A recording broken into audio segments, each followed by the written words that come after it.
ವಿದ್ಯಾರ್ಥಿಗಳ ಜೀವನ ಬಹಳ ಉತ್ತಮ ಗತಿಯಲ್ಲಿ ಉತ್ತಮ ಪ್ರಗತಿಯಲ್ಲಿ ಮುಂದುವರಿಯಲು ಸಾಧ್ಯವಾಗುತ್ತದೆ. ಜೀವನಕ್ಕೆ ಪ್ರತಿಯೊಂದು ಅವಶ್ಯಕತೆ ಇದೆ. ಜ್ಞಾನ, ಆಶೀರ್ವಾದ, ಪ್ರತಿಯೊಂದು ಅಂಶಗಳು ಜೀವನಕ್ಕೆ ಬಹಳಷ್ಟು ಅತ್ಯಗತ್ಯವಾಗಿದೆ.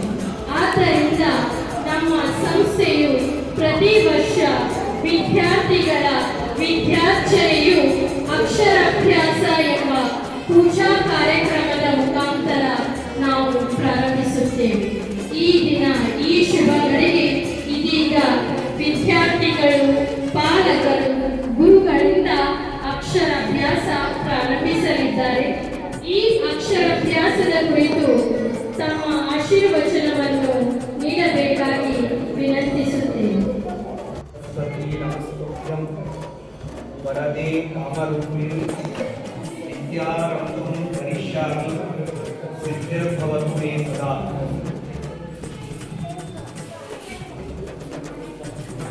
ಇವತ್ತು ಶಾಲೆಯಲ್ಲಿ ಅಕ್ಷರಾಭ್ಯಾಸ. ಪ್ರತಿಯೊಬ್ಬ ಮನುಷ್ಯ ತನ್ನ ಜೀವನದ ಮೊಟ್ಟ ಮೊದಲನೆಯ ಹಂತ ಅದು ಅಕ್ಷರಾಭ್ಯಾಸ. ಯಾಕೆ ಅಂತಂದ್ರೆ ಒಂದು ಮಾತಿದೆ ಸಂಸ್ಕೃತದಲ್ಲಿ, ಸ್ವದೇಶೇ ಪೂಜ್ಯತೆ ರಾಜ ವಿದ್ವಾನ್ ಸರ್ವತ್ರ ಪೂಜ್ಯತೆ. ಒಬ್ಬ ರಾಜ ತನ್ನ ಅರಮನೆಗೆ ಮಾತ್ರ ಸೀಮಿತ, ತನ್ನ ರಾಜ್ಯಕ್ಕೆ ಮಾತ್ರ ಸೀಮಿತ, ತನ್ನ ಪ್ರಜೆಗಳಿಗೆ ಮಾತ್ರ ಸೀಮಿತ ಒಬ್ಬ ರಾಜ. ಯಾಕೆ ಅಂದ್ರೆ ಅವನ ಹತ್ತಿರ ಹಣ ಬೆಂಬಲ ಇದೆ, ಜನ ಬೆಂಬಲ ಇದೆ. ಅದಕ್ಕೆ ಅವ ತನ್ನ ರಾಜ್ಯಕ್ಕೆ, ತನ್ನ ಪ್ರಜೆಗಳಿಗೆ ಅವ ರಾಜ ಅಂತ ಅನಿಸಿಕೊಳ್ಳುತ್ತಾನೆ. ಆದರೆ ಒಬ್ಬ ವಿದ್ಯಾವಂತ ವ್ಯಕ್ತಿ ಉತ್ತಮವಾದ ಅಧ್ಯಯನವನ್ನು ತ್ಯಾಗವನ್ನು ಮಾಡಿ ಶಿಕ್ಷಣವನ್ನು ಪಡೆದುಕೊಂಡ ಅಂತ ಆದರೆ ಇಡೀ ಜಗತ್ತಿನಾದ್ಯಂತ ಎಲ್ಲೇ ಹೋದರೂ ಕೂಡ ಅವನಿಗೆ ಮರ್ಯಾದೆ ಅಂತನ್ನುವುದು ಇರುತ್ತೆ. ಯಾಕೆ ಅದು ಅಂತಂದ್ರೆ ಅವನಲ್ಲಿ ಇರುವ ವಿದ್ಯೆಯ ಮಹತ್ವ. ಯಾವಾಗಲೂ ವ್ಯಕ್ತಿಗೆ ಮಹತ್ವ ಬರೋದಕ್ಕಿಂತಲೂ ವ್ಯಕ್ತಿತ್ವಕ್ಕೆ ಮಹತ್ವ ಬರುವಂತಾದರೆ ಆಗ ಅದು ನಿಜವಾದಂತಹ ವ್ಯಕ್ತಿತ್ವ ಅಂತ ಅನಿಸಿಕೊಳ್ಳಿಕ್ಕೆ ಸಾಧ್ಯವಿದೆ. ಹಾಗಾಗಿ ಈ ನಮ್ಮ ಯಲ್ಲಮ್ಮ ದೇವಿಯ ಈ ಶಾಲೆಯಲ್ಲಿ ಪ್ರತಿ ವರ್ಷದಂತೆ ಇದೊಂದು ಅತಿ ಅಪರೂಪದ ಕಾರ್ಯಕ್ರಮ. ಯಾಕೆ ಅಂದರೆ ನಮ್ಮ ಸಂಸ್ಕೃತ ಶಾಸ್ತ್ರದಲ್ಲಿ ಪ್ರತಿಯೊಬ್ಬ ಮನುಷ್ಯನಿಗೆ ಈ ಸನಾತನ ಧರ್ಮದಲ್ಲಿ ಷೋಡಶ ಸಂಸ್ಕಾರಗಳು ಅಂತ ಇಟ್ಟಿದ್ದಾರೆ. ಷೋಡಶ ಸಂಸ್ಕಾರಗಳು, ಸಂಸ್ಕಾರಗಳಿಂದ ಕೂಡಿದಂತಹ ಜೀವನ, ಸಂಸ್ಕಾರಗಳಿಂದ ಕೂಡಿದಂತಹ ಶಿಕ್ಷಣ, ಸಂಸ್ಕಾರಗಳಿಂದ ಕೂಡಿದಂತಹ ಒಂದು ಆ ಬೆಳವಣಿಗೆ ಎಂದಿಗೂ ಅದು ಅಪೂರ್ಣ ಅಂತಾಗುವುದಿಲ್ಲ. ಯಾವತ್ತಿಗಾದರೂ ಅದು ಪರಿಪೂರ್ಣವೇ ಆಗ್ತದೆ. ಆ ಒಂದು ಹಿನ್ನೆಲೆಯಲ್ಲಿ ಈ 16 ಸಂಸ್ಕಾರಗಳು ಪ್ರತಿಯೊಬ್ಬ ಮನುಷ್ಯರಿಗೆ ಆಗಲೇಬೇಕಾದ 16 ಸಂಸ್ಕಾರಗಳು. ಆ ಸಂಸ್ಕಾರಗಳಲ್ಲಿ ಒಂದು ಈ ಅಕ್ಷರಾಭ್ಯಾಸ ಅನ್ನುವಂತಹದ್ದು ಅತಿ ಮಹತ್ತರವಾದಂತಹ ಒಂದು ಧರ್ಮದ ಚಿಂತನೆಯ ಪ್ರತಿಯೊಬ್ಬ ಮಕ್ಕಳ ಬೆಳವಣಿಗೆಯ ಹಿನ್ನೆಲೆಯಲ್ಲಿ ಇದು ಸಾರ್ಥಕ ಆಗ್ತದೆ. ಇದೇ ರೀತಿ ನಮ್ಮೆಲ್ಲ ಶಾಲೆಯ ಮಕ್ಕಳು ಉನ್ನತ ಮಟ್ಟಕ್ಕೆ ಅಧ್ಯಯನವನ್ನು ಮಾಡಿ ಊರಿನ ಶಾಲೆಯ ಶಿಕ್ಷಕರ ಹಾಗೂ ಎಲ್ಲ ಸಂಸ್ಥಾಪಕರ ಹೆಸರನ್ನ ಆಚರಣಾತ್ಮಕವಾಗಿ ಬೆಳೆಯುವಂತೆ ಆ ದೇವರು, ಗುರುಗಳು, ಸನ್ನಿಹಿತರಾದಂತಹ ಕ್ಷೇತ್ರಮೂರ್ತಿ ಚನ್ನಕೇಶವ ಹಾಗೂ ಗ್ರಾಮ ದೇವತೆಯಾದಂತಹ ಯಲ್ಲಮ್ಮ ಎಲ್ಲರಿಗೂ ಆಶೀರ್ವಾದ ಮಾಡಲಿ ಅಂತ ಹೇಳ್ತಾ ಒಂದೆರಡು ಮಾತುಗಳನ್ನು ಮುಗಿಸುತ್ತೇನೆ. ಎಲ್ಲ ಪುಟಾಣಿ ಮಕ್ಕಳು ಕೂತಿದ್ದೀರಿ. ನಾನೊಂದು ಶ್ಲೋಕ ಹೇಳುತ್ತೇನೆ, ನೀವೆಲ್ಲರೂ ತಿರುಗಿ ಹೇಳಬೇಕು. ಹೇಳ್ತೀರಾ? ಪ್ರಯತ್ನ ಮಾಡಿ. ಕೈ ಮುಗಿ ಎಲ್ಲರೂ ಕೈ ಮುಗಿ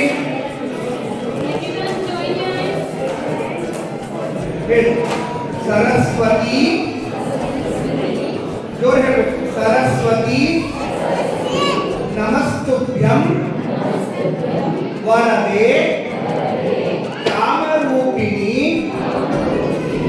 ವಿದ್ಯಾರಂಭಂ ಕರಿಷ್ಯಾಮಿ ಸಿದ್ಧಿಃ ಭವತು ಮೇ ಸದಾ.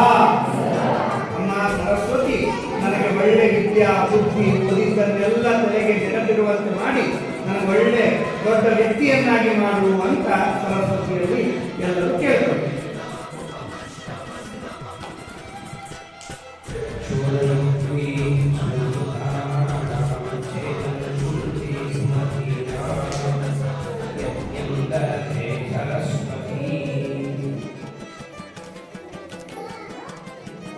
ಗ್ರಾಮದೇವತೆಗಳಾದ ಚನ್ನಕೇಶವ ದೇವರಿಗೂ ಮತ್ತು ತಾಯಿಯ ಸ್ಥಾನದಲ್ಲಿ ಇರುವ ಯಲ್ಲಮ್ಮ ದೇವಿಗೂ ನಮಸ್ಕಾರಗಳನ್ನು ಮಾಡುತ್ತಾ ಇವತ್ತಿನ ಈ ಶುಭ ಸಂದರ್ಭದಲ್ಲಿ ಪುಟ್ಟ ಪುಟ್ಟ ಮಕ್ಕಳಿಗೆ ಅಕ್ಷರಾಭ್ಯಾಸದ ಒಂದು ಕಾರ್ಯಕ್ರಮ ಆಡಳಿತ ವರ್ಗದವರೆಲ್ಲ ಸೇರಿ ಶಿಕ್ಷಕರೆಲ್ಲರೂ ಸೇರಿ ಈ ದೊಡ್ಡ ಕಾರ್ಯಕ್ರಮವನ್ನು ಹಮ್ಮಿಕೊಂಡಿದ್ದಾರೆ.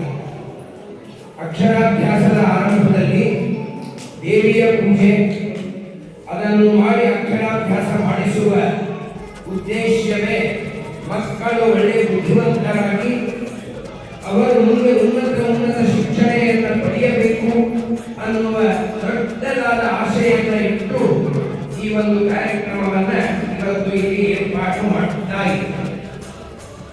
ಅಲ್ಲಿ ಭಾವಚಿತ್ರದಲ್ಲಿ ಸರಸ್ವತಿಯನ್ನ ಮತ್ತು ಯಲ್ಲಮ್ಮ ದೇವಿಯ ಒಂದು ಭಾವಚಿತ್ರಗಳನ್ನು ಇಟ್ಟು ಅಲ್ಲಿ ಪೂಜೆ ಮಾಡಿದೆ. ಯಾಕೆ? ವಿದ್ಯೆಗೆ ಅಭಿಮಾನಿಗಳಾದವರು ಯಾವ ಸರಸ್ವತಿ, ಅನಂತರದಲ್ಲಿ ದೇವಿ, ಈ ರೀತಿಯಾಗಿ ಅವರ ಪೂಜೆ, ಗಣಪತಿ ಪೂಜೆ ಇದೆಲ್ಲ ಮಾಡಿದಾಗ ಮಕ್ಕಳ ಬುದ್ಧಿ ಒಳ್ಳೆ ಚತುರವಾಗ್ತದೆ, ಅಕ್ಷರ ಜ್ಞಾನ ಅವರಿಗೆ ಬೇಗನೆ ಆಗ್ತದೆ. ಈ ಶಾಲೆ ಇನ್ನೂ ಉನ್ನತ ಮಟ್ಟಕ್ಕೆ ಹೋಗ್ತಾರೆ. ಈಗ ನಾವು ಕಳೆದ ವರ್ಷ ಮಾಡಿದ ಪೂಜೆಯ ಫಲ ಯಲ್ಲಮ್ಮ ದೇವಿ ಕೂಡಲೇ ಮಕ್ಕಳಿಗೆ ಕೊಟ್ಟು ನೋಡಿ, ಇಷ್ಟು ದೊಡ್ಡದಾದ ಶಾಲೆ ಬೆಳೆಯಬೇಕಾದರೆ ಆ ದೇವಿಯ ಒಂದು ಅನುಗ್ರಹವೇ ಇದಕ್ಕೆ ಮೂಲ ಕಾರಣ. ಆ ದೇವಿ ಪರೋಕ್ಷವಾಗಿ ಪ್ರತ್ಯಕ್ಷವಾಗಿ ಮಕ್ಕಳ ಬುದ್ಧಿಯಲ್ಲಿ ಹೊಕ್ಕು ಮಕ್ಕಳ ಬುದ್ಧಿಯನ್ನ ಚತುರವನ್ನಾಗಿ ಮಾಡ್ತಾ ಇದ್ದಾರೆ.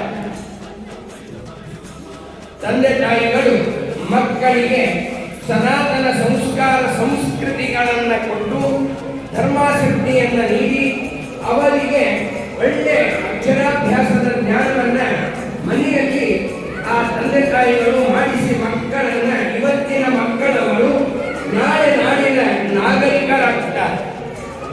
ವಿದ್ಯೆ ಅನ್ನುವುದು ನ ಚೋರ ಹರ್ಯಂ ನ ಚ ರಾಜ ಹರ್ಯಂ ನ ಭ್ರಾತೃ ಭಾಜ್ಯಂ ನ ಚ ಭಾರಕಾರಿ ವ್ಯಯೇ ಕೃತೆ ವರ್ಧತ ಏವ ನಿತ್ಯಂ ವಿದ್ಯಾಧನಂ ಸರ್ವಧನ ಪ್ರಧಾನ. ವಿದ್ಯಾ ಎಂಬ ಸಂಪತ್ತು ಎಂಥದ್ದು ಅಂದರೆ ಯಾವ ಕಳ್ಳನು ಬಂದು ನಮ್ಮಲ್ಲಿ ಇರುವ ವಿದ್ಯೆಯನ್ನ ಕಳ್ಳತನ ಮಾಡಲಿಕ್ಕೆ ಸಾಧ್ಯ ಇಲ್ಲ. ಯಾವ ರಾಜನೂ ಕೂಡ ನನ್ನ ವಿದ್ಯೆಯನ್ನ ಕಸಿದುಕೊಳ್ಳಲಾರ. ಯಾವ ಅಣ್ಣ ತಮ್ಮಂದಿರು ನನ್ನ ಪಾಲಿಗೆ ಇಷ್ಟು ವಿದ್ಯೆ ಕೊಡು ಅಂತ ಕಸಿಕೊಳ್ಳುವುದಿಲ್ಲ. ಇಂತಹ ವಿದ್ಯೆ ವ್ಯಯೇ ಕೃತೆ, ನಾವು ಅದನ್ನು ಖರ್ಚು ಮಾಡಿದಂತೆ ಮತ್ತೆ ಮತ್ತೆ ಬೆಳೀತಾರೆ. ಇದಕ್ಕೆಲ್ಲ ಉದಾಹರಣೆ ಇವತ್ತಿನ ಇಲ್ಲಿ ಮಕ್ಕಳಿಗೆ ಕಲಿಸುವ ಶಿಕ್ಷಕ ಶಿಕ್ಷಕಿಯರು. ಅವರು ಮಕ್ಕಳಿಗೆ ಎಲ್ಲ ಬೋಧನೆ ಮಾಡುತ್ತಾರೆ. ಅವರ ಜ್ಞಾನ ಇನ್ನೂ ಉನ್ನತವಾಗಿ ಬೆಳೀತಾ ಹೋಗ್ತಾರೆ. ಇಂತಹ ವಿದ್ಯೆ ಎಂಬ ಧನ ಎಲ್ಲ ಸಂಪತ್ತಿನಲ್ಲಿಯೂ ಅಧಿಕವಾದ ಸಂಪತ್ತು ಆಗಿದೆ. ಅಂಥ ವಿದ್ಯಾ ಸಂಪತ್ತನ್ನ ನೀಡುವುದಕ್ಕಾಗಿ ಆ ಯಲ್ಲಮ್ಮ ದೇವಿಯ ಒಂದು ವಿಶಿಷ್ಟವಾದ ಆಶೀರ್ವಾದದಿಂದ ಎಲ್ಲ ಆಡಳಿತ ವರ್ಗ ಇದೊಂದು ದೊಡ್ಡ ಸಮಾಜದ ಕಾರ್ಯವನ್ನ ಇವತ್ತು ಅವರೆಲ್ಲರೂ ನೆರವೇರಿಸುತ್ತಾ ಇದ್ದಾರೆ. ಯಲ್ಲಮ್ಮ ದೇವಿಯ ಹೆಸರಿನಲ್ಲಿ ಮಕ್ಕಳು ಒಳ್ಳೆ ಬುದ್ಧಿವಂತರಾಗಿ ಒಳ್ಳೆ ಜ್ಞಾನಿಗಳಾಗಿ ಮುಂದೆ ಮುಂದೆ ಉನ್ನತ ಶಿಕ್ಷಣೆಯನ್ನ ಪಡೆಯಬೇಕು ಅನ್ನುವ ಅಪೇಕ್ಷೆ ಎಲ್ಲರಿಗೂ ಇದೆ, ಎಲ್ಲ ಹಿರಿಯರಿಗೂ ಇದೆ. ಆದ್ದರಿಂದ ಇವತ್ತು ನಾವು ಶುಭ ಮುಹೂರ್ತದಲ್ಲಿ ಪೂಜೆಯನ್ನು ಮಾಡಿ ಈಗ ಮಕ್ಕಳಿಗೆ ಅಕ್ಷರಾಭ್ಯಾಸದ ಒಂದು ಕಾರ್ಯಕ್ರಮವನ್ನು ಆರಂಭ ಮಾಡುತ್ತೇವೆ. ದಯವಿಟ್ಟು ತಂದೆ ತಾಯಿಗಳು ಮಕ್ಕಳಿಗೆ ಮನೆಯಲ್ಲಿ ಇನ್ನಷ್ಟು ಅವರಿಗೆ ಸಂಸ್ಕೃತಿಯನ್ನು ನೀಡಿ ಆ ಅಕ್ಷರಗಳನ್ನು ನೀಡಿ ಅವರನ್ನು ಬುದ್ಧಿವಂತರನ್ನಾಗಿ ಮಾಡುವುದು ಒಂದು ಭಾಗ ಶಿಕ್ಷಕ ಶಿಕ್ಷಕಿಯರು ಕೊಡ್ತಾರೆ. ಒಂದು ಭಾಗವಿದೆ ತಂದೆ ತಾಯಿಗಳ ಜವಾಬ್ದಾರಿಯೂ ಇದೆ.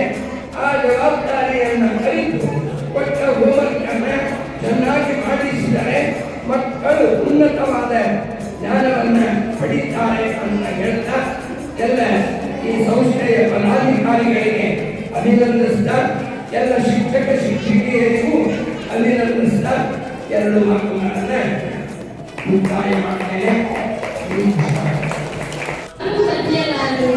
ಬಳಸಿದಷ್ಟು ಹೆಚ್ಚಾಗುತ್ತದೆ, ಅದುವೇ ನಮ್ಮ ಜ್ಞಾನ.